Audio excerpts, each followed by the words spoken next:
Okay, welcome to episode 7 of Corals Soapbox. Now, for those that are living under a rock and don't know who Coral Drouyn is, I've got to say, Coral, huge part of the Australian TV industry, working on such shows such as Neighbours, Home and Away, Blue Heelers, Street Smarts, Pacific Drive, Chuck Finn, and of course, Prisoner, but also responsible for saving the career of a Home and Away favourite, Lynn McGranger, who plays Irene Roberts in Home and Away.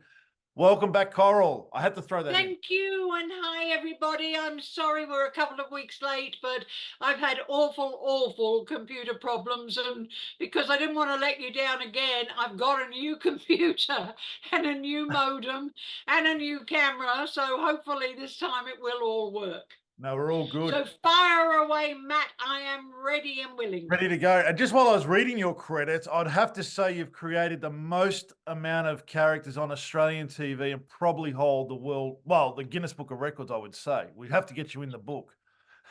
Well, it's worth looking at because Definitely. I single-handedly created those characters, and most of the very long-running soaps, the characters are kind of amalgamations of things and a lot of people threw in. But when it came to the characters, especially for Prisoner, but also to a certain extent for Home and Away, I mean, I knew exactly what I wanted with Angie Russell, and there was no input from the storyliners. It was just, I said, this is a new character. But that's my forte. That's my gift. I mean, it would be very nice to be in the Guinness Book of Records, but I don't lay any claim to having developed that. That's why I always say you can teach people how not to write, but you can't teach them how to write. They've either got that gift or they haven't got that gift. You can give people craft skills, which I've learned as I went along the way, but I had absolutely no training in storytelling at all. It's just my gift. It's just a gift that's been given to me by whatever you want to call it, the universe, fate, karma, God, whatever. That's my gift. So yes, I know there are over 500, Wow. but I suspect there are probably over 600. Wow. And that's why sometimes when you say to me, Matt, oh, so and so story, how did you come up with that? I think, what is he talking about? I've never heard of that person before in my entire life. I just don't remember if it's a 3-beat story or a 3-week story or even a 6-week story, 12-episode story. The chances are that unless you jog my memory, I won't remember it at all because there were just so many. And I tend to remember best, because I am an old lady, let's face it, I tend to remember best the long-running characters or the ones that were really important. And that actually brings me to a question I've always wanted to ask you. Going to Lynn McGranger, who for Irene Roberts, how does it Yeah. feel for you all these years later? I mean, many years later, that she is still on TV with that character, so successful, so huge. Well, I didn't Sort of, create that no, I character. know you I mean, didn't I create it, but saved that character's saved it. life, Yeah. but I didn't create her. And I just thought they were playing downright stupid when they said, "Oh, we want to get rid of the Lynn McGranger." I just thought, why? If Alf is the male heart of Home and Away, then Irene is the female heart of Home and Away. And how can you even think of getting rid of a character like that? Plus, she hadn't really been tapped in the way she could be. I mean, Lynn's terrific playing that character. It's not that far away from how she is. She's very down to earth, but she's probably less gut instinct and more intelligent than Irene is. But she was just so great in the role. And I thought you get rid of her and you haven't really got a middle age voice of reason That's true. in the Bay. I just thought they were stupid. But when I was offered the gig and when I finally said, okay, I'll come to Sydney, one of the people I was looking forward to creating stories for and writing for was Lynn McGranger. So the idea that I wasn't going to get to do that, oh, let's write her out ASAP, was just, what? why did I come here then? Am I going to just be writing about these school kids and what goes on in the high school? I don't think so. Yeah. You need a fully rounded, you need archetypes, and Irene is an archetype, so that you know that story belongs to that person because that's that person's attitudes and that's the way they would behave. And she was absolutely vital. So I'm very, very touched that she thanked me in her book. I still don't know because I haven't spoken to her. I still don't know how she found out, but I'm very, very touched that she knows. Not, mummy, don't makes no difference to me. I don't get paid any more for it, or I don't get any more kudos for it. But I'm glad that she knows that I saw the worth of that character. I saw how important it was because anyone else and she would have been out. She, you know, and that would have been an absolute tragedy. And the proof of that is the fact that 20 years later she is still there. Still there. I'm going to email her today straight after this and write it down to get you two on here. I mean, that'd be an amazing Zoom to see you Oh, both it would be wonderful to 20 years chat, you know, later. just as an Yes. addendum to something, even if she's going to do a more talking prisoner, or even if we ran it at the beginning of a soapbox or something. Soapbox. I would love to chat to her. I Definitely. love her dearly. I went to her, I think it was her 50th birthday, which was an absolute hoot. And I'm not a party person, to be perfectly honest. Some people might be surprised about that, but my idea of a good time is, you know, my 4 or 5 best friends over for dinner. Yeah. But it was a great party, and it was still one of the best nights I had in the whole time I was working on that show. So I'd love a chance to see her Amazing. again. We'll make that happen. Now, we are discussing TV's most memorable moments today, but Absolutely. before we get into it, and I know we're a little bit late to the party, but Baby Reindeer. Oh my God, talk about memorable moments. If you have not seen Baby Reindeer, you need to see Baby Reindeer. Matt and I have both seen it, and Matt, in fact, made me see it. I wasn't going to watch it. I thought, oh, yeah, here's some British thing about stalking. What do I care? It is the bravest piece of television drama you will ever see. I said there's another writer, which those who are fans of Australian drama will know, Judith Cahoon, or Jude Cahoon as we know her.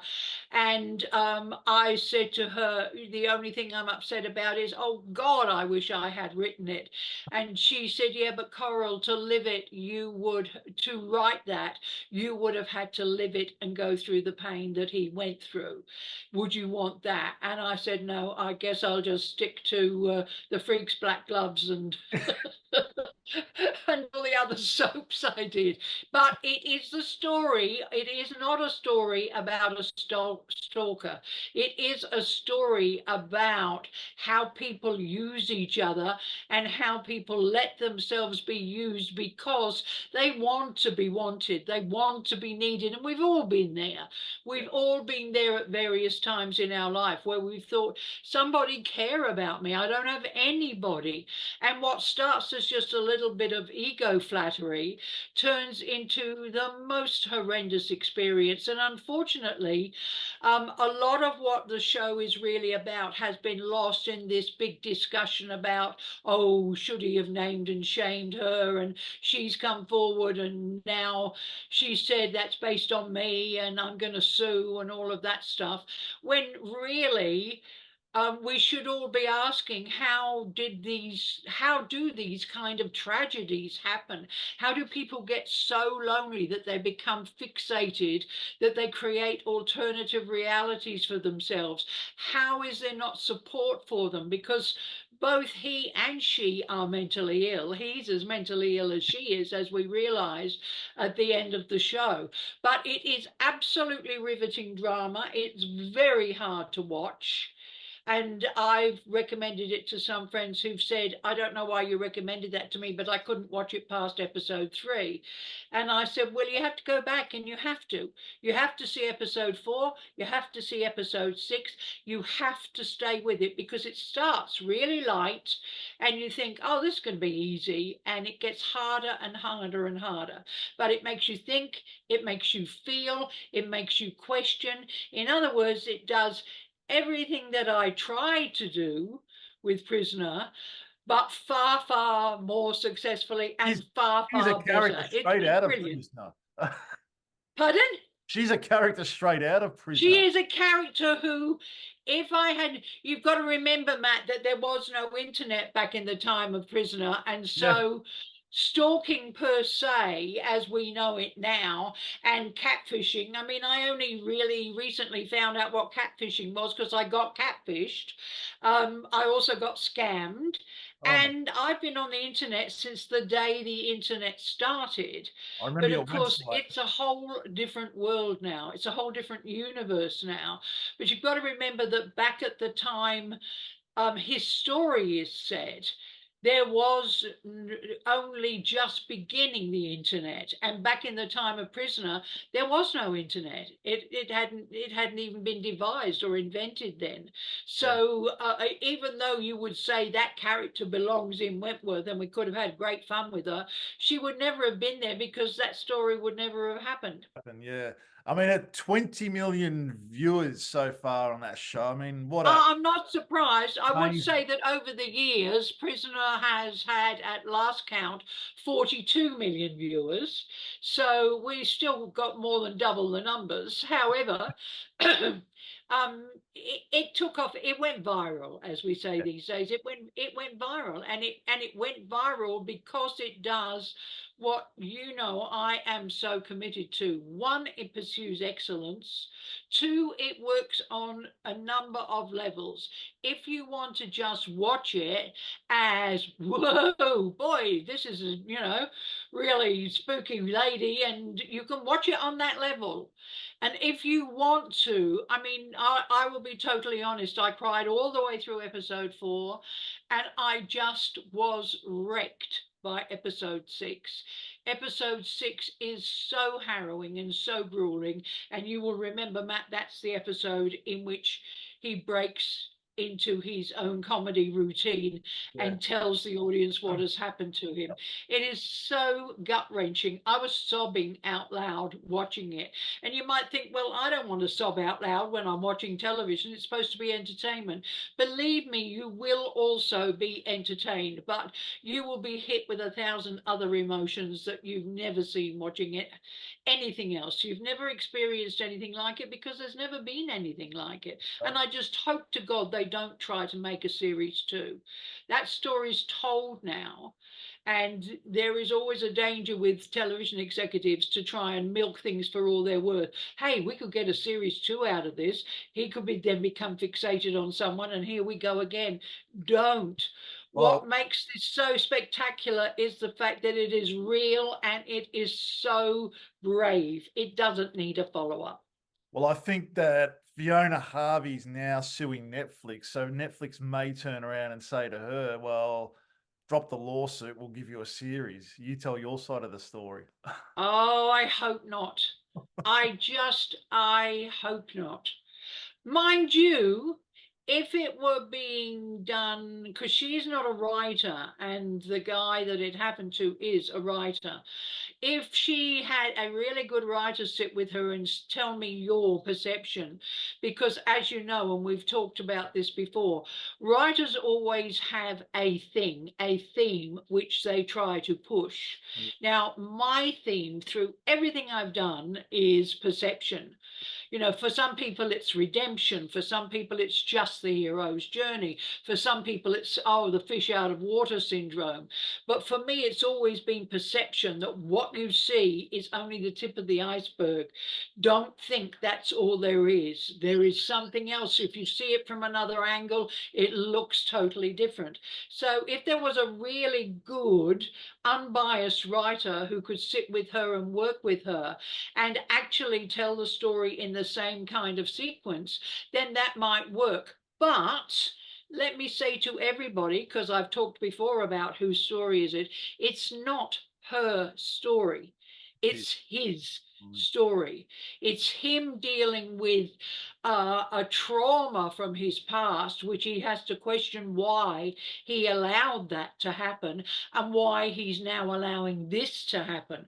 So to tell her story, yeah, it might be interesting, but it's not the point. The point is it's his story. It is. Do you think we'll see more So like that? let's get on to the questions people have asked. All right, okay. Australia's most memorable TV scenes. Now, Yeah. Peter Edward started off with the Ballinger Siege. Was my first episode, even having only just met her. I bawled my eyes out when Myra was killed and I was hooked. Now, there Well, are that was it. That was intentional. That everybody would bawl their eyes out, and that's why we didn't. And I want to talk because I know that some of the questions do cover what I want to say now. There are three ways in television that you boost the ratings, and there are three ways you deal with certain things. Now, we talked last time about the flashback episode and the fact that some people say, oh my God, that was so brilliant and what a tribute to be, etc. And we talked about the fact it oh, was and purely just sorry, just accidental. on the flashback episode, the comments on the YouTube channel, so many people didn't know why that episode was done like that. So Oh fantastic. well, and the idea and the thing is, they're not supposed to know. Yeah. They're supposed to think that we just did that. Yeah. Now, I'm currently watching a series called New Amsterdam, which is a hospital series, but it's a bit more than a hospital series. It actually has things to say, and it's really well done. And the lead characters are all good characters, and they actually had the star Ryan Eggold come up at the beginning of episode 3 of series 3, rather, episode 1, and explain to the audience we were going to put our pandemic episode to air as the beginning of series 3. However, and this was made in 2020. However, all around us, people are dying, even people we work with. And so we're going to hold that episode off until another time when the pandemic is not so bad. And we're going to do an episode which the same as the flashback episode, except Oh it was a wow. flash forward, introduced a character we'd never seen before and used a compilation of different moments of him in his first days in the hospital so that we could get to know him. And if we had maybe had someone go on it, but we didn't have anyone to go on air to do a premise in front of it and say, ladies and gentlemen, tonight's is a flashback episode. And I can't remember, did we at the end of the episode before Matt, was the cliffhanger B. Smith is dead, or did Yeah. we introduce it at the beginning of the next episode? No, last scene was Governor Reynolds running to the reception centre to see Meg and let her know that Barnhurst was on fire. Right. Well, we could have done then, what we could have done is if we'd had somebody to do it, or even I could have done it if we'd thought of it, we could have said, as you heard at the end of last week's episode, the fabulous B. Smith is dead. And Yeah. so tonight's episode is a tribute to that character. And that would then nobody would have had any questions about it. Nobody would have said, well, why is it only 4 people and 2 of them weren't there? Through all of her reign, people would just have said, oh, it's a tribute to B because she has died. But back then, you didn't think that you could have people come out of character and address the camera. So let me get back to my point because I can't go over 2 hours No, this no, week. Myra Desmond. So her death. Myra Desmond, okay, and the killing of a favourite character. And it doesn't matter if it's Myra Desmond or it's Molly in Country Practice or it's Maggie Doyle in Blue Healers. There is a reason where when you kill the characters, and in the way that you kill the characters, In the case of Myra, to answer, is it Peter? Is it Peter's question Peter. about? Yeah. In the case of Myra, I wanted to give her a death, which was she's fought all the time she was inside to get some stability and some justice and some future for herself somewhere down the track. And because she is in a prison, she is killed through an act of violence. And the irony there is that it didn't need to happen. It never needed to happen. That siege didn't need to happen. And she didn't need to sacrifice herself in it. And if you have someone behaving heroically at their death, it makes it 10 times more affecting to you emotionally. I mean, if someone is shot because they were pointing a gun at someone else and they were going to shoot them, well, it's not terribly heroic. Yeah. And you're not going to cry and say, oh my God, they're dead. But in Myra's case, because she was trying to stop a riot, she was trying to save lives, she was trying to bring stability to the prison, it was doubly tragic.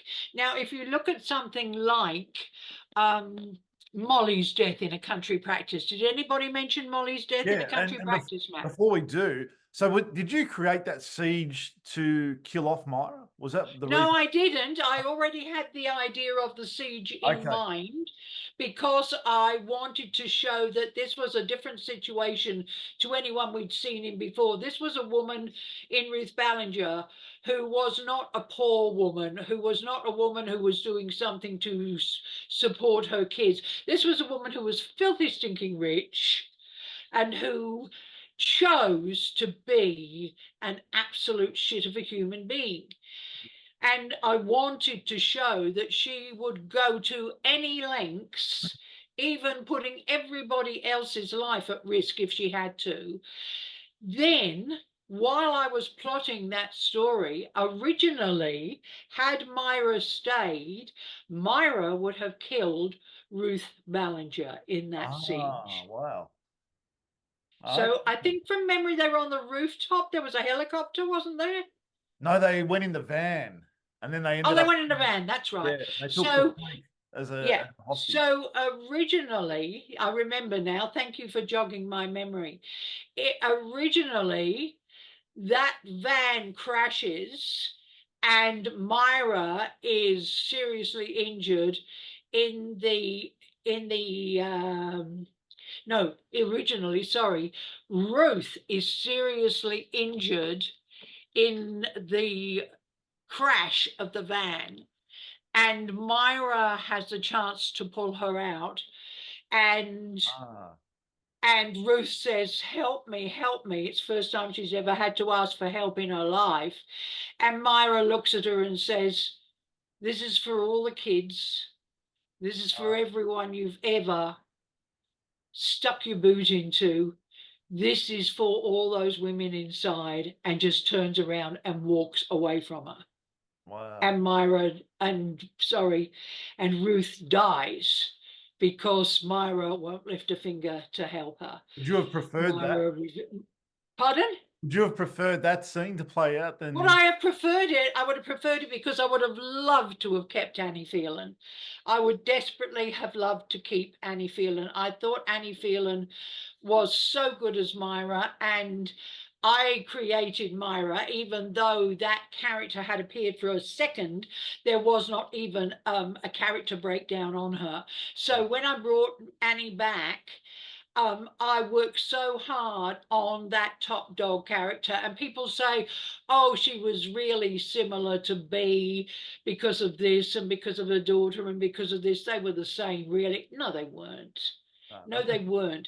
B. Smith was always out for B. Smith, whereas Myra was out to make up for what had happened and do what she could for the other women, even to the point of, at the end, sacrificing her life.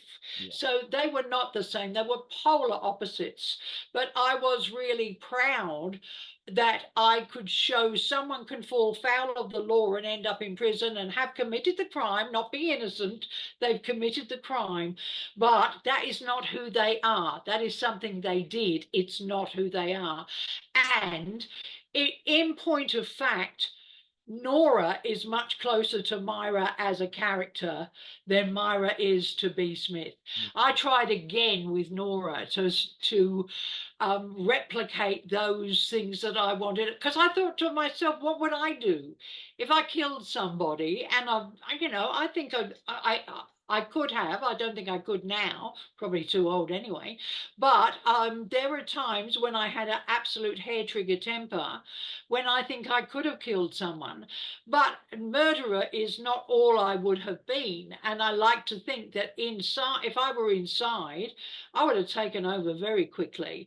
But Yeah. I like to think that inside, I would have maybe somehow made up for what I did outside. So you can kill someone for in a tragic way, and the tragedy in itself is what hits the audience in the guts because it's not expected.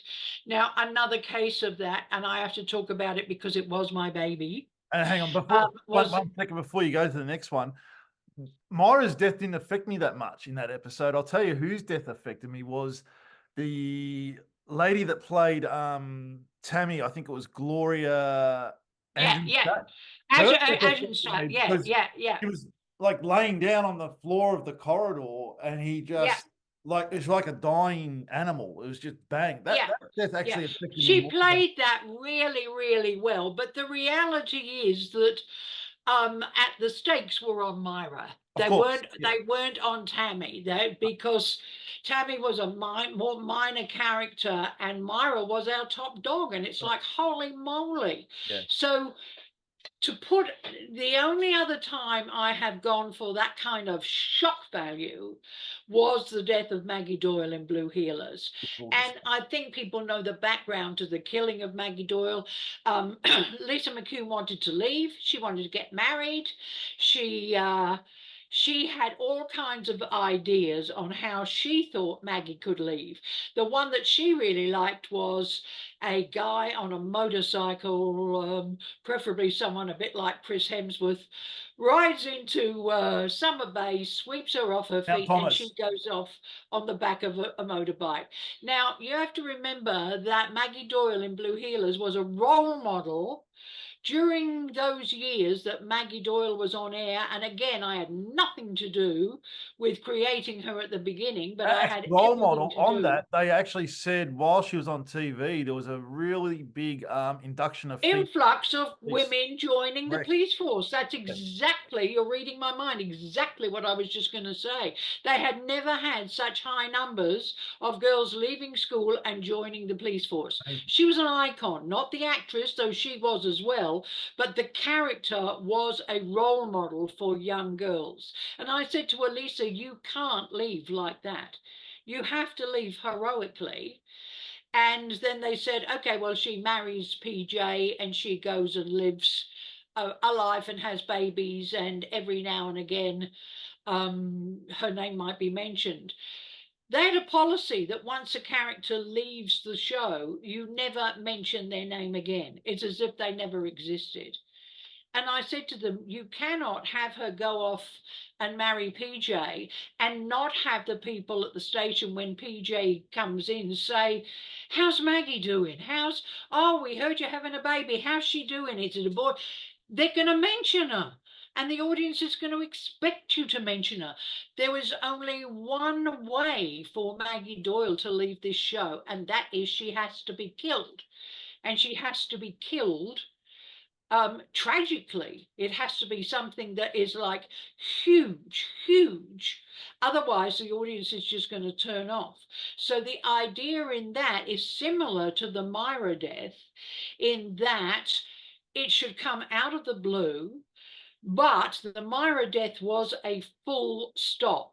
because it effectively meant siege is over, and whatever Wentworth is from this point on, it's a different world.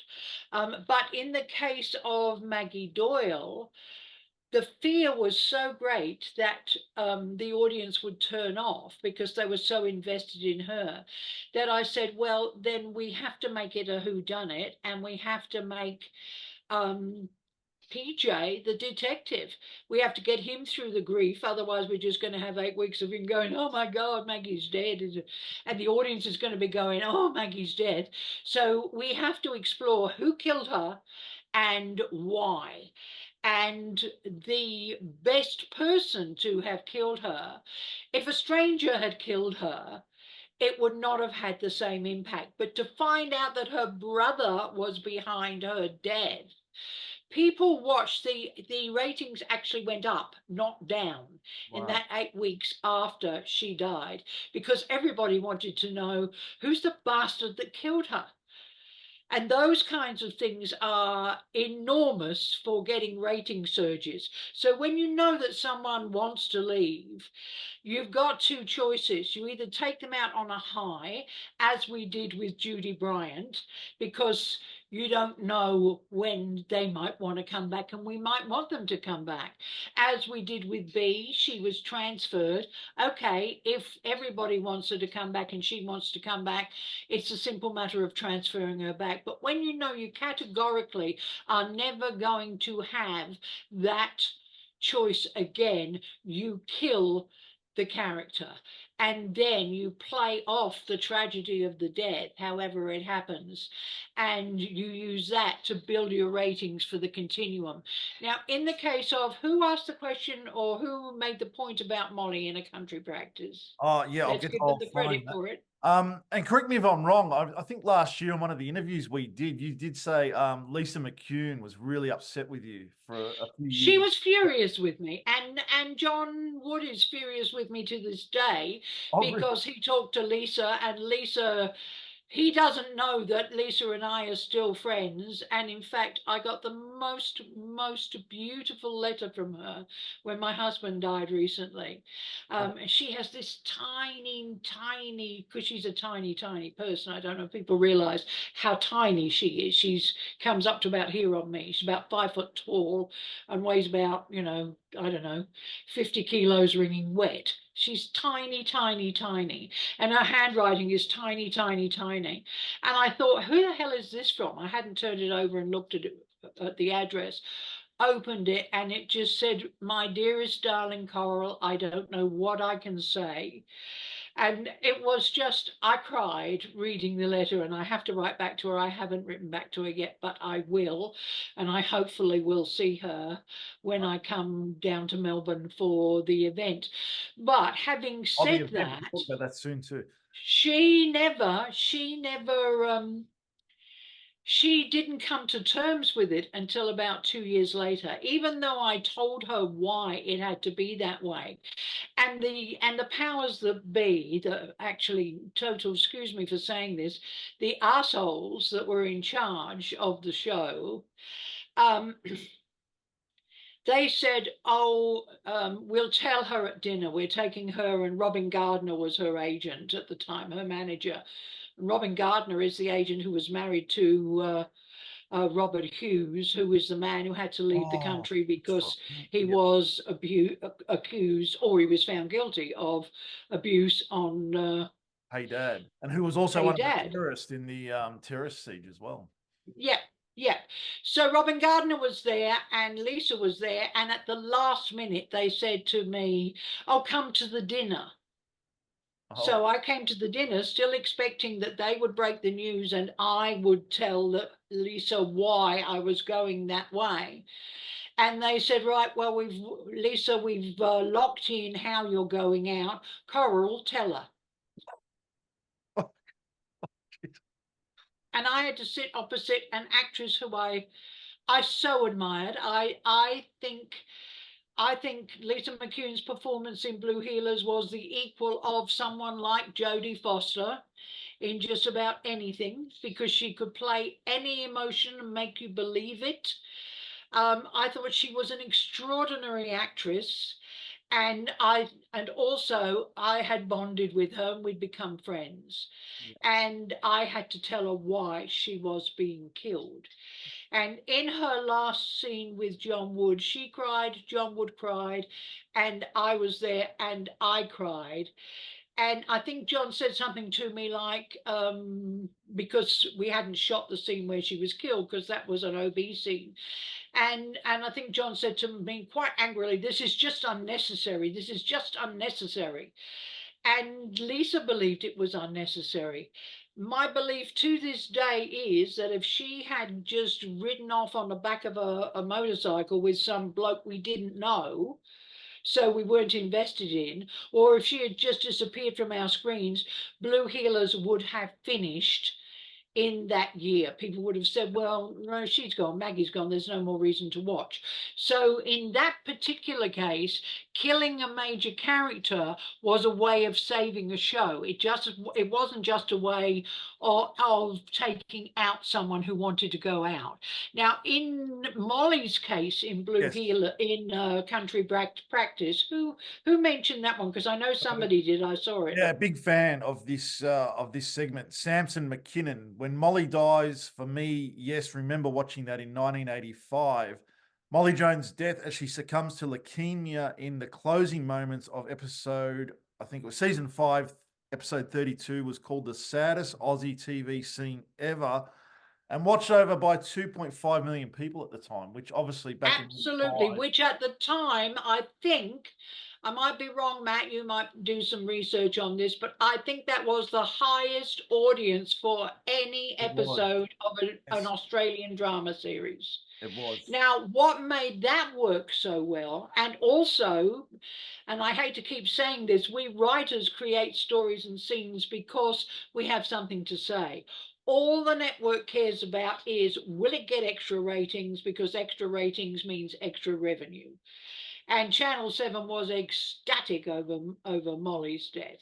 They talked about it even 15 years later. They still talk about what the market share was for them on that.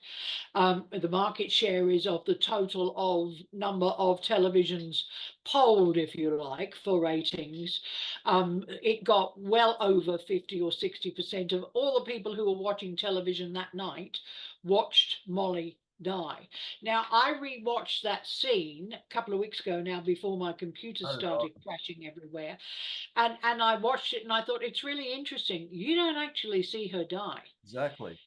You do not see her die. Everybody says, oh my God, the way Molly died. You don't see her die. You see her lean back on that chair. She's watching them playing.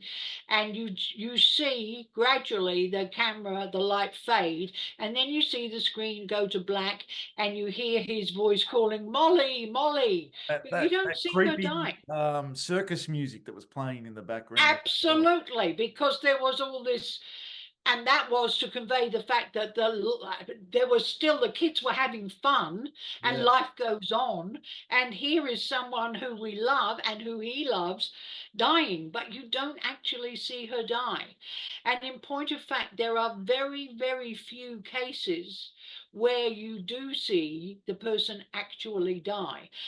Maggie Byrne is one of them, because she dies in PJ's arms with him trying to get her to say the marriage vows, which I will admit I did go a bit, because I actually not only did that story, I wrote that episode. And I'll admit I did go a little bit over the top with that. Probably I could have pulled that back a bit, but I just thought, go for broke. Just yeah. throw everything at it. It's the last chance we're going to get to see her. From this moment on, PJ is going to be a man driven with finding a murderer, so he's not going to have that moment ever again.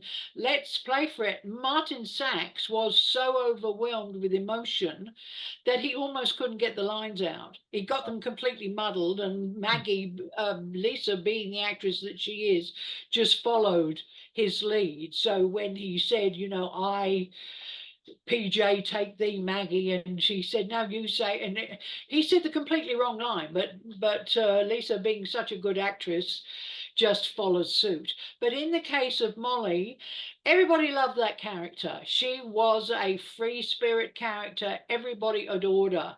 So, but she had a limited time left that she wanted to do the show. She wanted to leave. And She wanted to leave a year earlier, but they a convinced her year to stay. earlier. And Yeah. the producer, But have you seen the movie Terms of Endearment? yes, Okay, absolutely. I haven't Yeah. seen it, but that's where the producer got the idea from. That's where he got the idea from. The idea that you have this long, slow death, but that gives you a chance to have closure with all the people along the way and to put the things that Okay. are wrong, to put them right. And that's where Forrest Redlick got the idea from Right. that and used it brilliantly. So what we knew all along was, oh my God, she's going to die, she's going to die, she's going to die. But we didn't know when or how. Everyone, well, most people did expect that they'd be all gathered around her hospital bed and she would just slip away and there would be the flatlining on the ECG, and because that's how you normally see death scenes with people who are dying of cancer. And I have to tell you, having just gone through it, that to be with someone when they die of cancer is not like that at all. Yeah. It's anything but like that. Now, in point of fact, we know from the following episode that Molly dies. But having been in the situation fairly recently, when cancer patients die, they're actually about 2 or 3 days where they're completely unconscious and don't know what's going on. Their body's shutting down organ by organ. And I think my beloved died at 6 o'clock on Wednesday morning, but the last time he was with it sufficiently to hold a conversation or watch kids play or speak to people was on the Friday night.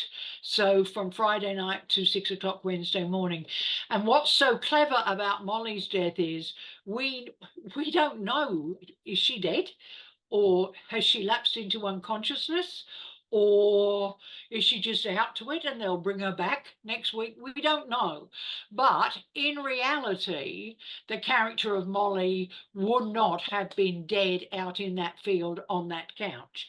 She would have lapsed into unconsciousness and he would have called an ambulance and she would have died a day, 2 days, 3 days later. So it was extraordinarily clever storytelling for a character that absolutely totally deserved it. And so it wasn't the shock factor, it was the anticipation factor. And there are several cases of people dying that if you look back on, guys, if you look back on the deaths, you will see that they fall either into the shock factor or the anticipation factor. And I don't know which is worse, really.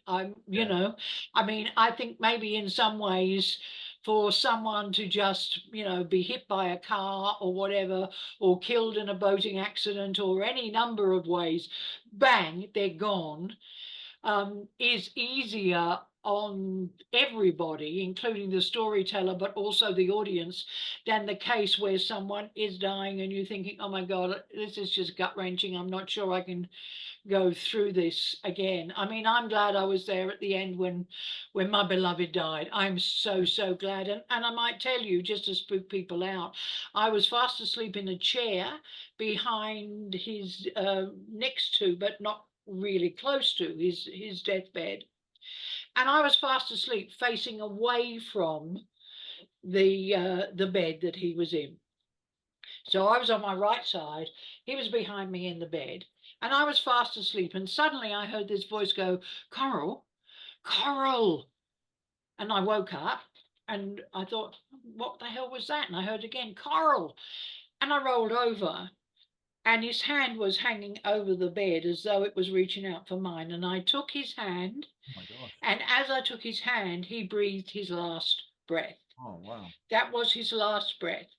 5 seconds, if I'd taken 5 seconds more to wake up, I would have missed it. So I got up and I went out and I said to the nurses, he's gone. And the head nurse for the night at the hospice said to me, he can't be. I was in there not 30 seconds ago and he was breathing quite well. And I said, well, I said, oh, you were in the room. So it was you that called my name and got me to wake up.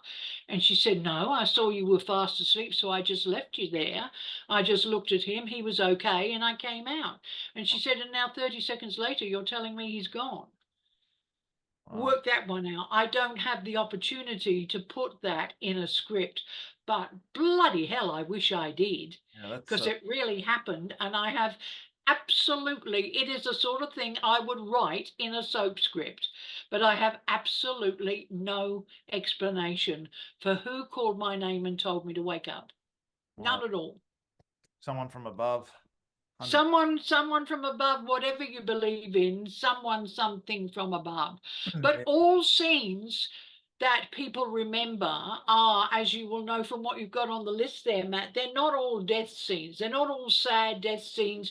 There are happy scenes. There are marriage scenes. Someone actually wrote to me, I meant to pass it on to you, but someone wrote to me and said that the scene they remember most was Matt and Marlene getting married, Oh, really? and Myra and I can't even remember his name. What was his name? The character that she fell in love with. Who, Marlene? Played. No, Myra. That Myra fell in love with when Oh, they with men were in the prison. Les Damon, who just recently passed away. Les Damon, yeah, who recently died. But what was the name of the character? Do you remember? Jeff. Jeff? Yeah. Okay. They said they cried buckets that Jeff and Myra couldn't get married. And here were Marlene and Matt getting married. And it was so, so beautiful, the vows that they said. Incidentally, Grundy's got thousands of requests for those vows, which I wrote. But it's amazing that, you know, people talk about Angel and Shane's wedding. They talk about Kylie and whatever his name was. Isn't that terrible? Kylie and Jason Donovan's wedding, but I can't remember the name of the bloody characters. Charlene. Charlene, yeah. They talk about that wedding. So yeah. So we say weddings, deaths, and births are the stuff of high ratings. So if your ratings are starting to fail, you go for one of those, depending on whether your audience is getting bored or whether your audience needs a happy moment to feel good because it's been doom and gloom for weeks. That will determine which one that you go for. Yeah. And I think in Something in the Air, which was my daughter Kelly's show, somebody also wrote to me, somebody wrote to you and said, could we get at some time Kelly Lefevre on to talk about Something in the Air? And that's because they had written to me about Eric Bana dying in Something in the Air. Eric Bana had made, oh God, help me out here, the guy he played, the criminal that he played. The film, Chopper. Eric Bana had played Chopper, and because of Chopper had been offered a Hollywood contract. Now, there's no way, he was still under contract, but there is no way any producer is going to say, we're going to hold you to your contract. And no, you can't go to Hollywood. So they knew, I didn't know, it was Kelly's show at the time. And Kelly said, well, we kill him. We have to kill him. It's really interesting because I got nominated for an award for killing Maggie Doyle. Yeah. And Kelly got nominated, or Kelly, in fact, won for that episode, for that death episode. Kelly's actually won more awards than I have. I've only won the one, and that was for Alf's after-death experience on Home and Away, which was a totally different kind of death because it was a shock. Plus, it was poignant when Elsa says to him, what are you doing here? You're not supposed to die for another 7 years. Plus, it was funny. Yeah. when Alf comes back, but not in his own form, and he looks in the mirror and says, "Stone the crows," and it's the Indigenous actor David Namatjira, and Alf is presenting as an Aboriginal. So it had a whole heap of elements in it. But I knew Alf Stewart wasn't going anywhere. I had a different reason for wanting to do that near death, that some people will say it's near death. I still say it's after death experience. But I had a different reason for wanting to do that, in that I actually had things that I wanted to say at that particular time about people dying and how we deal with it. Someone close to me had dealt with a death really badly, and I had a woman write to me, to Home and Away, saying, why doesn't anybody ever speak about God? Is Australia so, what was it she said, so pagan? Is Australia so pagan that nobody ever speaks about God? So I thought, okay, I want to do this in such a way that for those who don't believe there's anything, Yep. it's funny, it's a bit of fun, and it's poignant, but it also has something to say. And the feedback after that episode was that I got a lot of letters, mostly strangely enough, from audience members in England, Oh, who wow. wrote and said, "Thank you for giving us back our faith. Our daughter died." One of them said, "Our daughter died of leukemia, and it was long and it was painful, and we lost our faith in God because we kept praying that she would be saved, and she wasn't. And now we think, having seen that episode with Alf meeting Elsa, and that we will see her again," and all of this stuff. And I thought that that's not what I set out to do at all.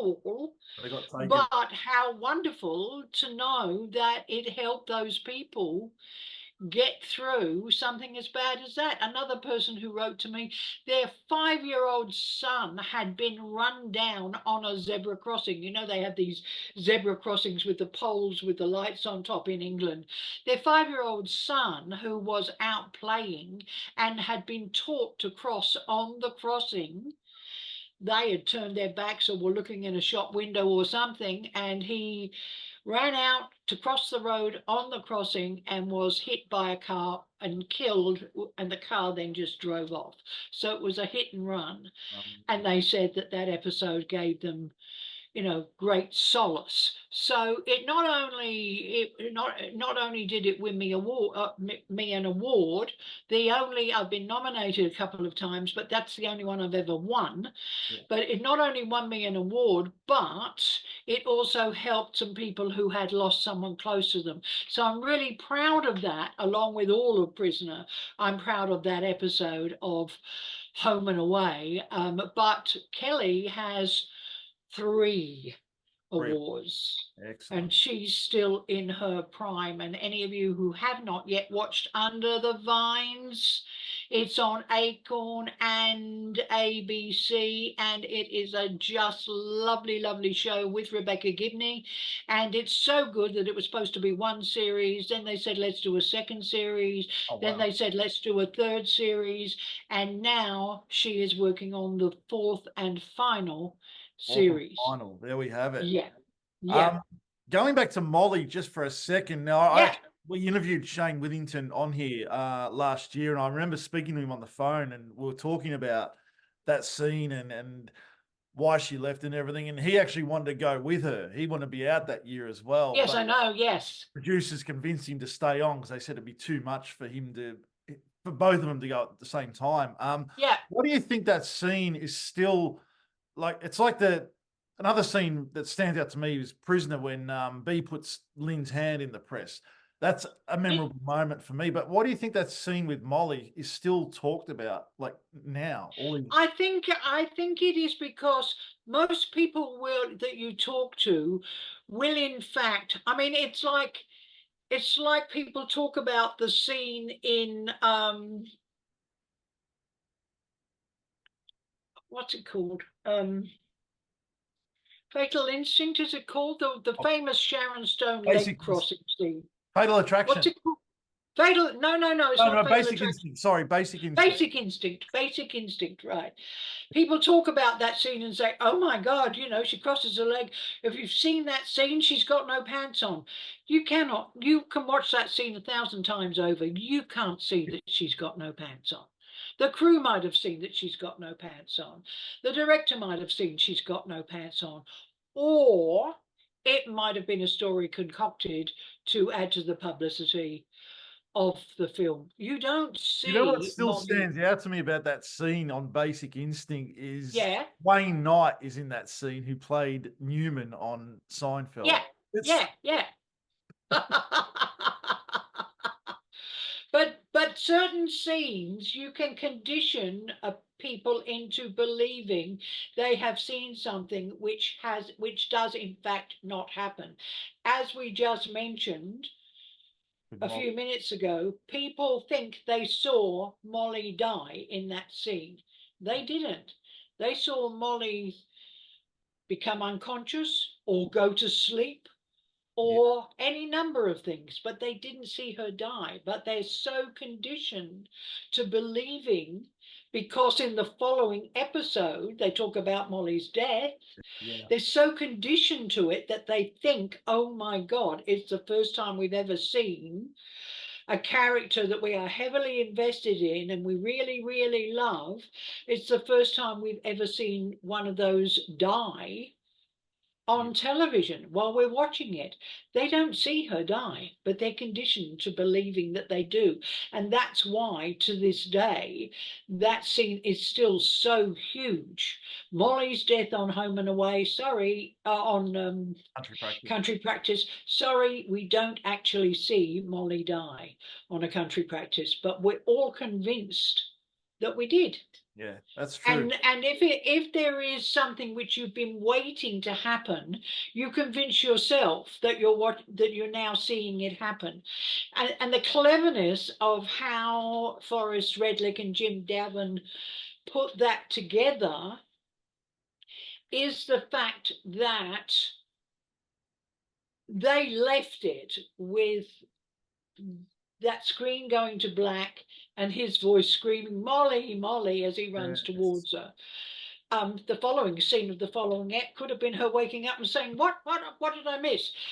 But we knew that she had leukemia and we knew that she was in treatment. The brilliance was that they did not put her in a hospital. That was the brilliance of that scene. And that's why that scene, they let her die in an environment where the fields were around her, the farm was around her, he was playing. Everything was a perfect idyllic life. Yeah. And then they go to black, and that perfect idyllic life is no more. But you don't, folks, sorry, those of you who think you saw Molly die, you didn't see her die. You didn't. And I want to discuss an episode from Neighbours. I don't know if you've seen it or if you've heard of this episode. Right, which one? Todd Landers, who was played by Christian Schmidt, his death. So it was in 13th of July, 1992. Now, there's a big prisoner connection here as well. The executive in charge of production was Ian Bradley. The assistant producer was Jan Russ. The floor manager was Ray Lindsay. The director was Steve Mann. And the episode was written by Margot Knight, who played one prisoner, Terry Malone and Sharon Gilmore. So this was a really interesting episode because I was a kid at the time and I remember being at school and all the girls just sad the next day that because Todd Landers was like the heartthrob of Neighbours. But halfway through the episode, he's on Springvale Road, they shot it, and he's on the way to the hospital to tell his girlfriend, Phoebe, he wants to have the baby. They're only young, but she was going to have an abortion. Oh, yeah. I remember now. It's running coming across Springvale Road, gets hit by a van. Yeah. That's half. So they actually, in this one episode, they wrapped up the death, they wrapped up the funeral, the whole lot in that 30-minute episode, which was extraordinary back at the time. But that was an episode that stuck with me for a long time. Seeing him. Well, because again, it's because you're not expecting it. Yeah. It's because it came out of nowhere. if there had been any suggestion, what you were focused on was the fact that he was on his way to the hospital, right? And we knew she was there. So what you were focused on was, what is he going to say to her? Oh, he's come to this conclusion. Oh, what's she going to say when he says, I want to have the baby? All of your attention was focused on something else that never happened, but which you had been led to believe would happen. And then all of a sudden, bang, Oh, it was and huge. he's gone. Huge. And when you have something like that, which is completely unexpected, it is the shock factor which makes it stay with you. I don't know why they wrote him out and tidied that story up all in the one episode.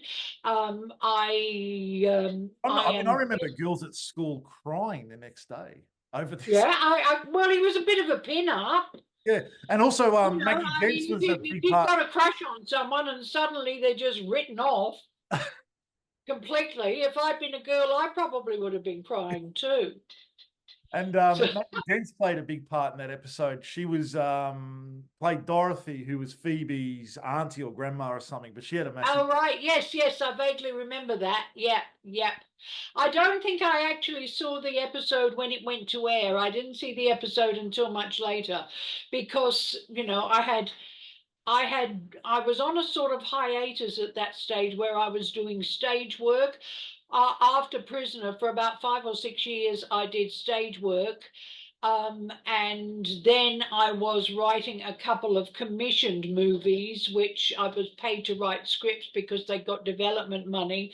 But unfortunately, the scripts didn't go anywhere. The films didn't go anywhere. And so it wasn't until Pacific Drive that that I came back into television. And not a lot of people saw the opening episode of Pacific Drive, but Pacific Drive starts with a woman being run down on the beach. Is it accidental? Is it deliberate? Has she been murdered, or is it some sort of terrible accident? And then all of the characters that we met in the first episode were characters who were in some way related to her, but she was already dead. Like within the first 5 minutes of the show, she was dead. And the whole of the first episode was, I introduced the characters by how they reacted to her death. Yep. Which was another way of hooking people and saying, oh, well, now we've got to find out, was she accidentally run down? She couldn't have been, because if she was, then the van would have stopped. Also, when I saw it back, I don't know if anybody heard, I would love to hear if there's anybody in the audience now who has seen that first episode of Pacific Drive, because when I saw the way it was shot, have you ever seen it, Matt? Yeah, I was living in Queensland when this show came out, and I remember it being massive up there compared to Melbourne. Yeah. I think it was even shown in a different time slot. It was. But when I saw how they'd shot it, oh dear, the van hits her full on, right, and throws her up against the windscreen, but she's not then immediately thrown off.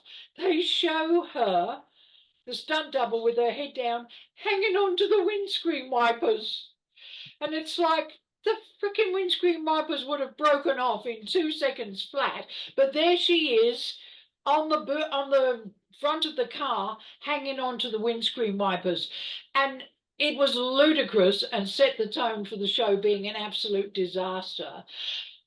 For 2 reasons. Number one, it was ludicrous that somebody could be hanging on to windscreen wipers. And, like Mari hanging onto a helicopter. Yeah. Well, you actually can hang on to the ski of a helicopter for some time, but you can't hang on to windscreen wipers because you get thrown simply by the torque of the car. You get thrown one way or the other. But not only that, but was the whole idea of that first episode was it an accident and someone just drove off, or was it murder? And of course, if you see someone holding on to the windscreen wipers and the car's still traveling, you know it's murder. So the whole mystery over the beginning of the show, this first 13 episodes is about, is this murder or is it an accident? And if it's murder, who did it? There was no question mark. So there was no whodunit element. There was, yes, it's a murder. Straight away, first episode, yes, it's a murder. Why? Because she's hanging onto the windscreen wipers and the car doesn't stop. And they took the shot from inside the car, it was an SUV. I don't remember what it was. It was a Range Rover or something. But they took the shot inside through the windscreen. And there you can see the top of the head and the hands holding onto the windscreen wipers. Stupid beyond belief. Absolutely stupid beyond belief. What time do you need to be gone by? 11:30. What time is it? Oh, 11:05. I was just checking time. Oh, we're all right. We've got half an hour yet. A good cool. half hour. All right. Another interesting episode of Neighbours was Jim Robinson's death, having the heart attack in 29th of April 93. And he had this massive heart attack in the kitchen, down the fruit bowl. And I found a sort of Godfather reference there with the oranges on the floor. Jim Robinson being the head of the Robinson family. So he had a pay dispute at the time, and they didn't want to pay him the money he wanted. So that's right. And once again, that was a case of saying, I'm finding myself getting further and further away from the camera, so I'm going to come in just a little bit. Okay, that was a case of a pay dispute. And that was a case of them thinking that they were going to come to an agreement, and the contract time left was getting shorter and shorter and shorter. And I think the story department had something like 2 weeks to pull the episode together. It's not hard, but what it does mean is, in the way in which Ian Bradley said to me, I want you to write B. Smith out in no more than 3 scenes, killer, in no more than 3 scenes. I'm told that Ian now doesn't remember that conversation, but I can promise you there are other people around as well as myself who do remember it. And I simply had her feeling dizzy in the rec room over lunch, saying, no, I don't feel like it. I really don't, I don't want to eat. I'm going to go to the infirmary and get something. And then she doesn't come back, and that was one scene. Second scene, there's other scenes in between. Lizzie and everyone in the dining room says, where's B? She didn't come back. She hasn't had anything to eat. And Lizzie says, I'll go and look for her. Third scene, Lizzie appears at the door of B's cell, and B is lying there half behind her bed and with her legs sticking out and everything. And Lizzie goes, B, oh my God, B. Slam the door, end of the episode, right? 3 scenes to write out the major character. And the reason he wanted it in 3 scenes was he wanted to make the point that no one is indispensable to a show. No one is so important that they can't be written out. There were people who said Prisoner will end when I left. It didn't. It went on another year. Admittedly, that when my episode stopped going to air, Channel 10 looked at the scripts that were upcoming. Now, I've never seen, people don't believe this, but I have never seen, guys, the last year of Prisoner. Really? Never. I have never seen it, no, because I rarely used to watch the show. I only used to watch the show if someone had said to me, that scene was really weird. And then I would think, well, it wasn't weird when we plotted it. What happened? So I would watch that episode to find out what happened. But for me, the story begins here and it ends when I do the final pass on the last draft. I was saying to a playwright this week, because I'm helping a playwright for theatre write a play, or not write a play, but I'm mentoring him to do his changes on a play. And I talked to him about bookending, and he said, what is bookending? And I said, well, it's when in the very last scene you come back in some way to tie up the very first scene, just like you put two identical bookends to hold your books together. It doesn't matter what the books between them are. They can be any kind of books between them, but the bookend on this end will mirror the bookend on the other end. And for me, the whole process of writing and creating the stories was a bookended program, which started with the first thought I had for an episode and ended when I signed off on the script. Now, signing off on the script meant that not in Prisoner, because script producers and story editors didn't have as much power during Prisoner, although I have to say that I did at least, because I was a cow a lot of the time, I did at least have enough power to say, leave me the fuck alone, or get yourself another story editor, because I'm not doing that. I just refuse to do it. So, which was, very brazen when someone is paying you money every week to do that. But I don't regret that in any way, shape or form. But on Blue Healers, I was the first hand on and the last hand off. So that means that when we all gathered for a story meeting, I would say, I want to do a story about this, and I want to involve PJ and Maggie, but the crime needs to be this, and the end thing will be that. Okay, we got it. We would talk it through. We would settle it into any amount of scenes, generally around the 40 to 45 scene mark. On an average, you work that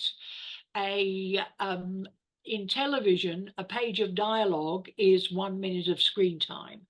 But of course, in film, you can have a page of direction or description of the set, which you see instantly on the screen. So it's not a minute of screen time. But in television, if you've got dialogue, a page is a minute of screen time.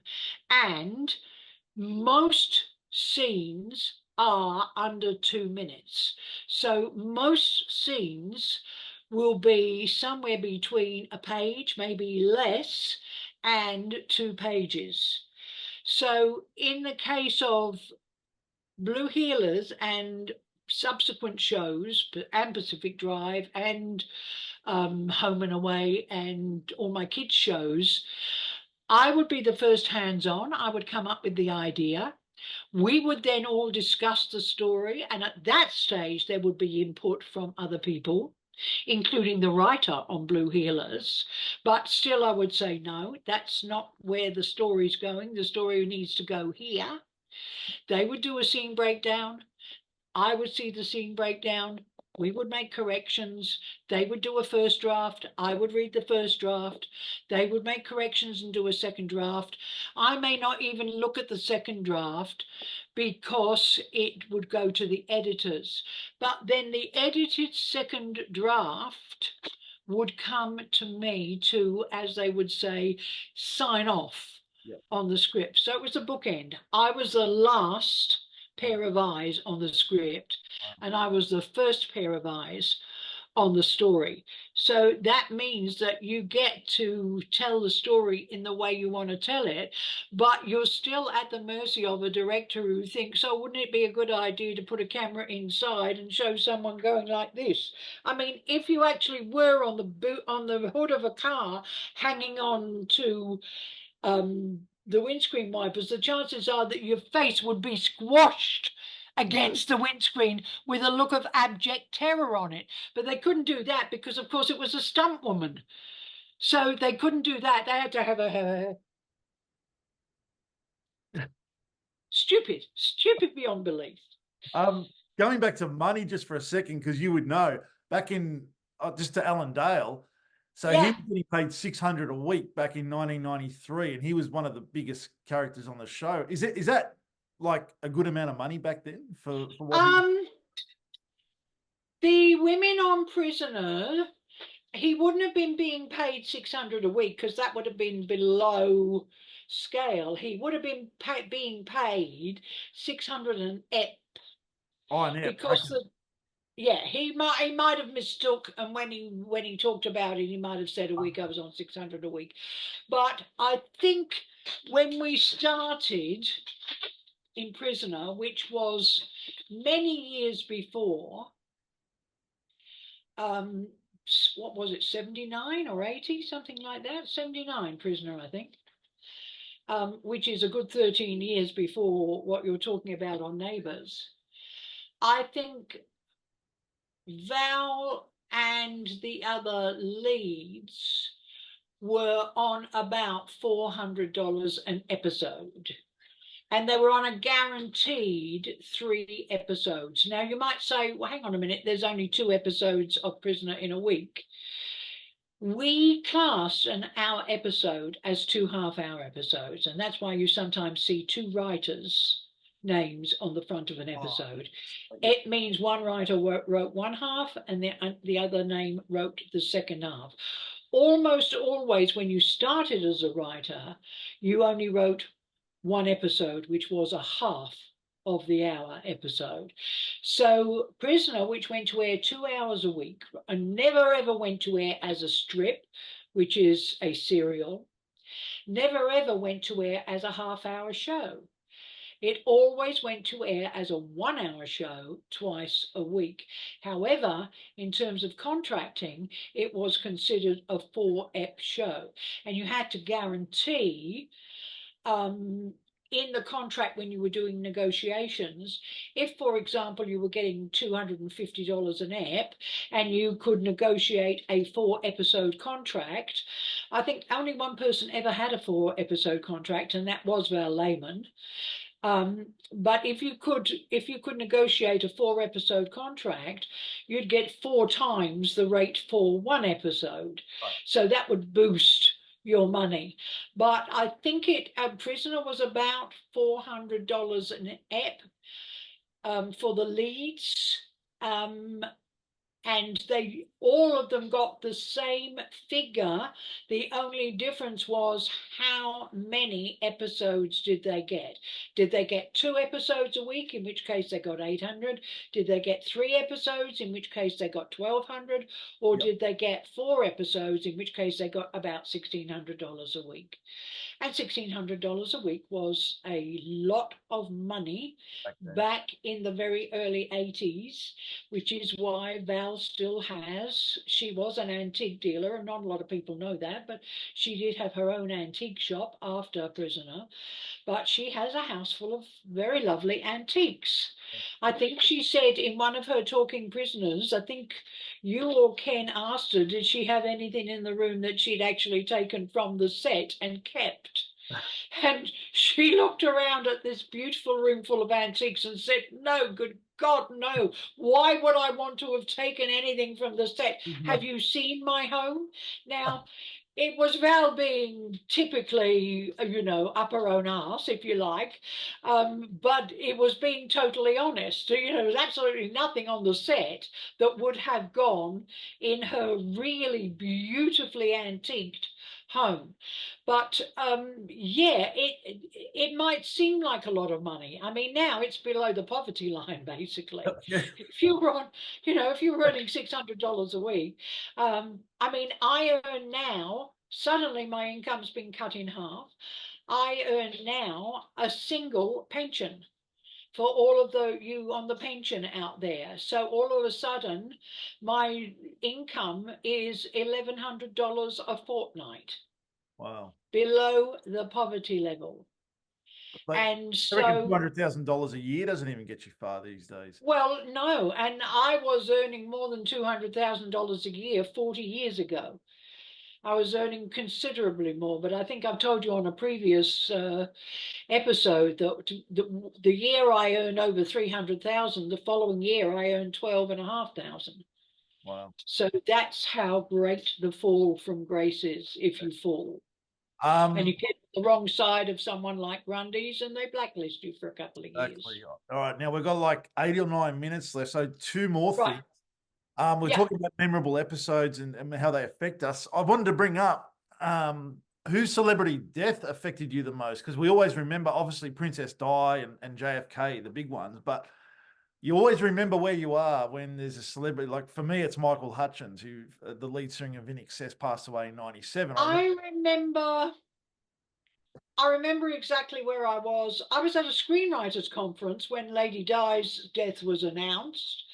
And we actually didn't know she was dead. We knew she'd been severely injured in a car accident. And as it happened, I had seen on the news that Lady Camilla Parker Bowles was in hospital for a minor procedure. And I made the extraordinarily distasteful, but you guys who watch this know me that I just tell it how it is, even if it's against me.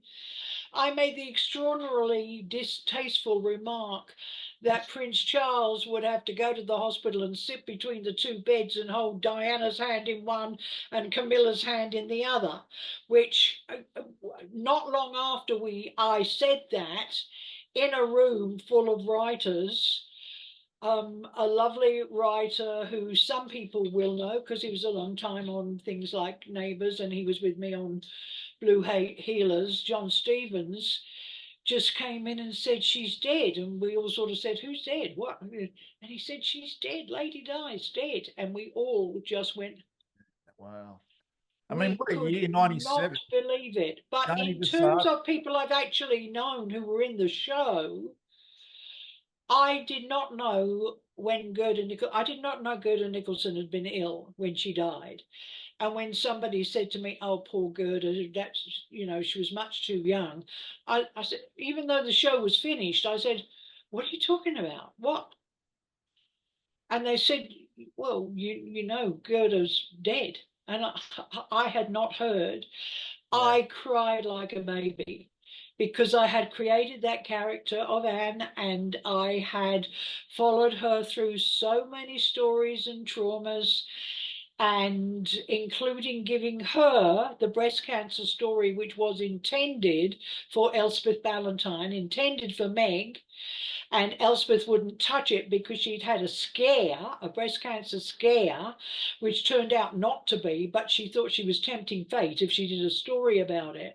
And so of the people I've worked with, um, partly because they were wonderful people, I was very sad when I heard Betty Bobbitt had died.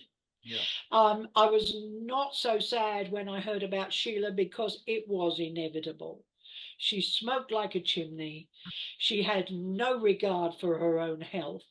And all you could say was, well, she lived the way she wanted to live. And I guess she died the way she wanted to die.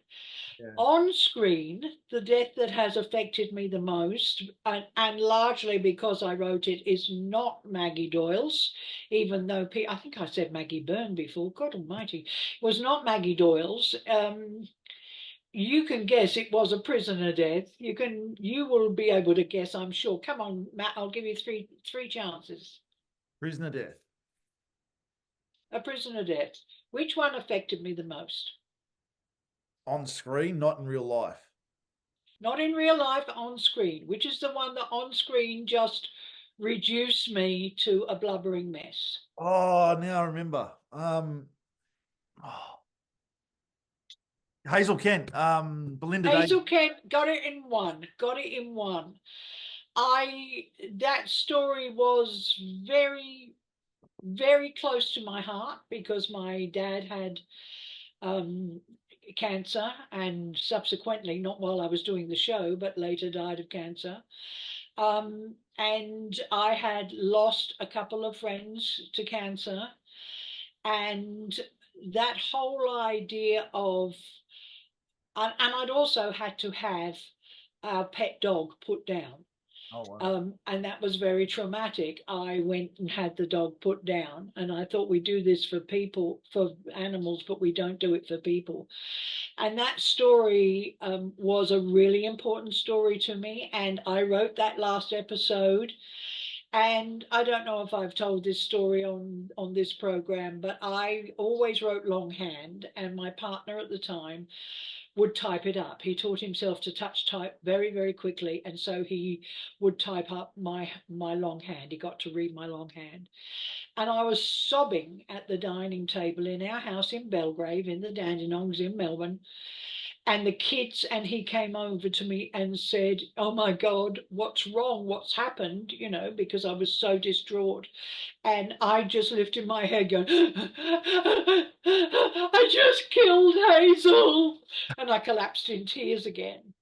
And it's one of the very rare occasions where I did watch the episode from start to finish, and I didn't watch it to analyze it, and I didn't say, "Oh, it would have been better if that had gone that way," or "Why did they do that shot?"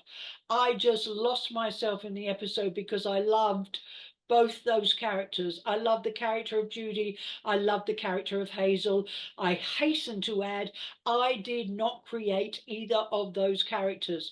So people who are fans of mine, like yourself, Matt, who say, "Oh yeah, but you created Pixie and you created this and you put the gloves on the freak and you did this." Some of my all-time favorite characters from Prisoner, I did not create them. And That Judy, that scene is really interesting because I can still hear it in my head, hearing Hazel talk right now. Hazel said, and I can remember writing it, Judy says to her, "Here, let's make you look pretty. Let's brush your hair." And Hazel grabs her wrist as she is brushing her hair, and she says to her, "It's today, isn't it? You're going to do it, aren't you?" Yeah. And Judy stops, and then she says, "Yes, kid, I'm going to do it." And God, nearly choked me up again even then.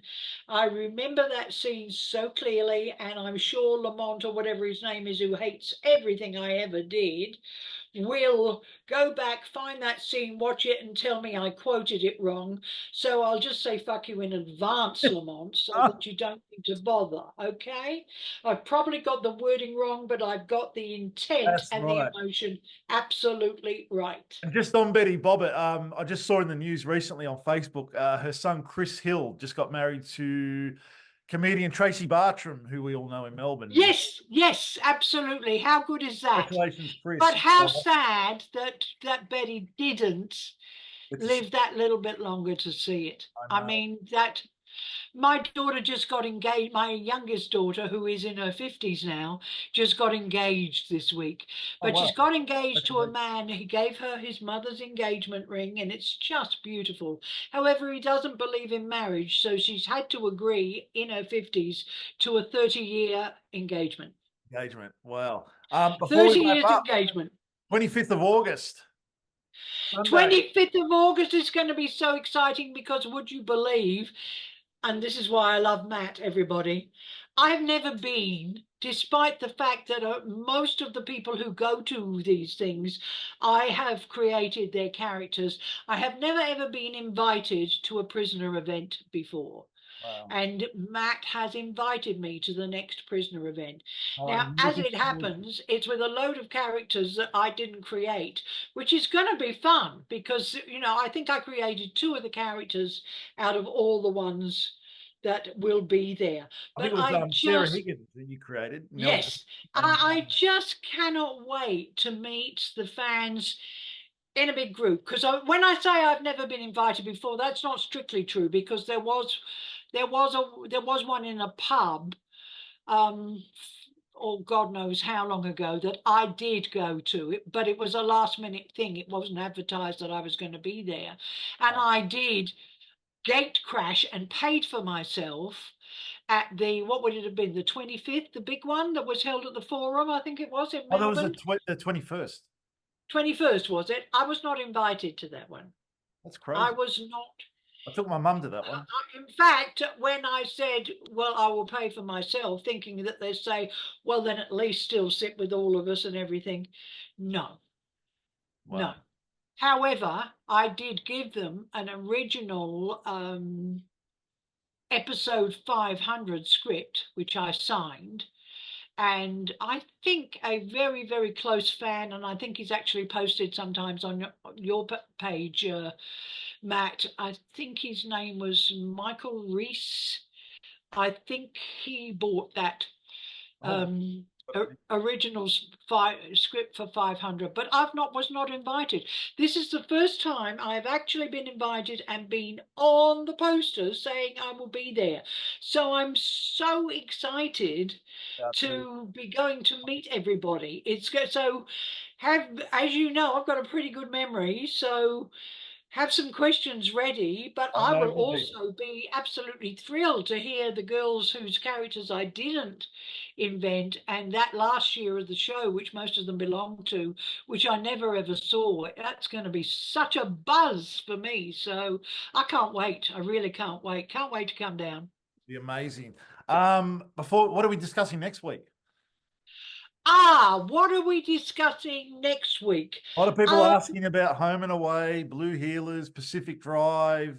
okay, well, why don't we discuss next week if people are asking?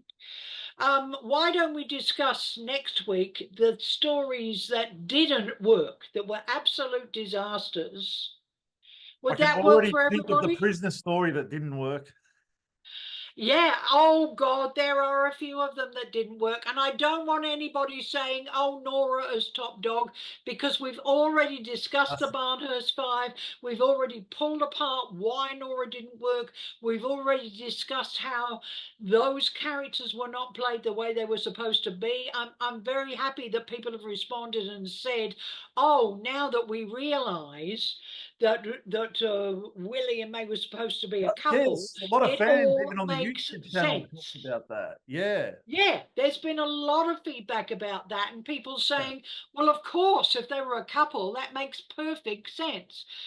So it's not my fault, guys. I'll take the fall for some things that didn't work. But in that particular case, Oh, wow, we would have had the first lesbian couple bickering on television. We would have had the first situation of seeing them get out of bed in the morning or snuggling, in the cell or whatever. Never happened because the suits didn't have enough faith in you, the audience.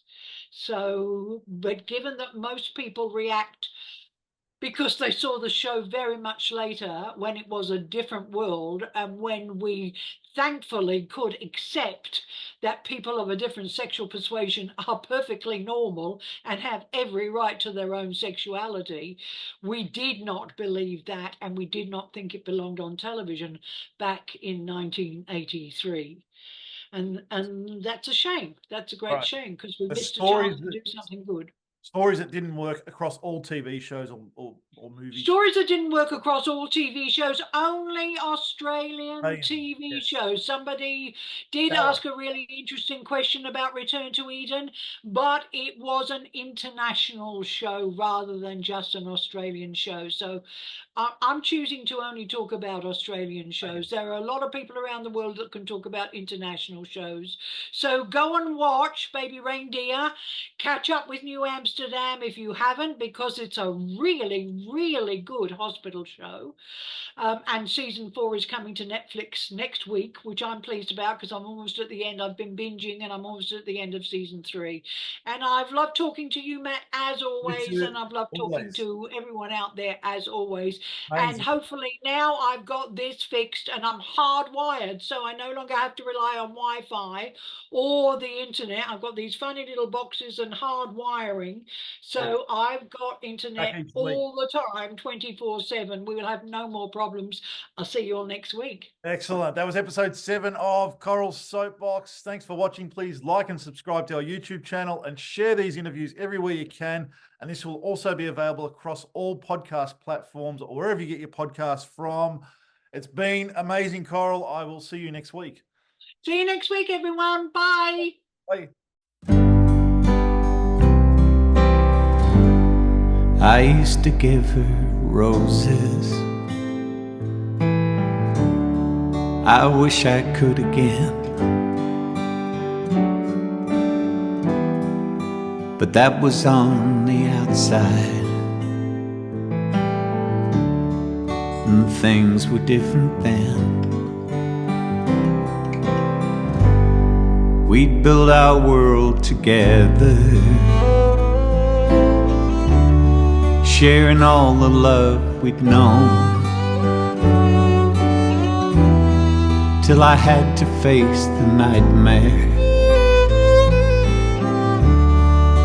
Waking up alone. On the inside the sun still shines, and the rain falls down, but the sun and rain are prisoners too when morning comes around.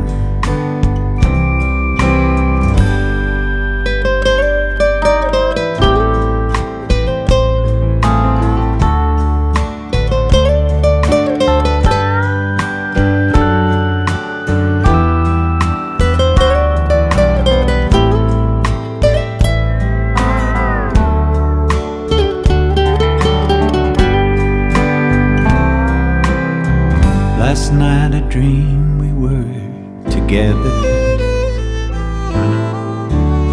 sharing all the love we'd known, till I had to face the nightmare of waking up alone. On the inside the sun still shines, and the rain falls down, but the sun and rain are prisoners too when morning comes around. On the inside the roses grow, they don't mind the stony ground, but the roses here are prisoners too when morning comes around. I used to give her roses, I wish I could again, but that was on the outside, and things were different